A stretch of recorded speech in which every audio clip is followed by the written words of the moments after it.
Баршаңызға сәлем, сіздермен бірге аспаз келін. Бүгін ұйғыр асханасындағы мампар сорпасын дайындайтын боламыз.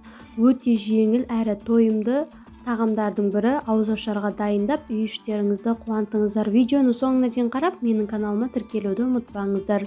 Және де лайк басып, комментарий жазуды ұмытпаңыздар. Ең алдыменен етімізді осылай көк жуамызбенен сарымсағымызды, бұрышымызды салып, жақсылап қуырып алатын боламыз. Майды тек қана 2-3 қасық салыңыздар. Содан соң дәміне қарай тұз салыңыздар, және де помидор салсаңыз да болады, немесе томат пастасын салып, жақсылап араластырып қуырып аламыз. Содан соң картопымызды 4 бұрышты қылып турап аламыз. Қатты үлкен қылмай, осылай орташа 4 бұрышты қылып турап аламыз. Және де үстіне мен 1,5 литрдей су құйдым. Және астын жай отта қайнатып пісіріп аламыз. Қайнаған соң бетіне кішкене көбігі шығады, соны алыңыздар. Және бір жұмыртқамызды, 1 шай қасық тұзымызды және де ұнымызды, жарты стакан суымызды құйып қамыр елеп аламыз.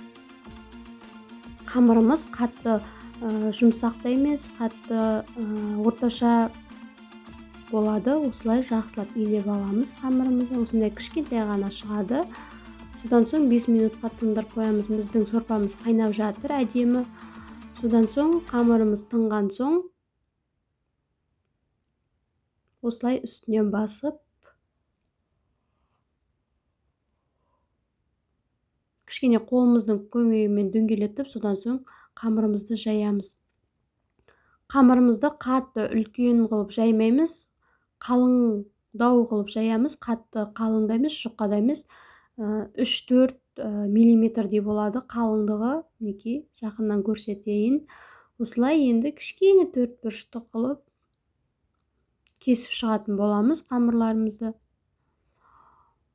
Біздің сорпамыз осы қамырымен ерекшеленеді. Осындай қатты жұқа емес қамыр болады.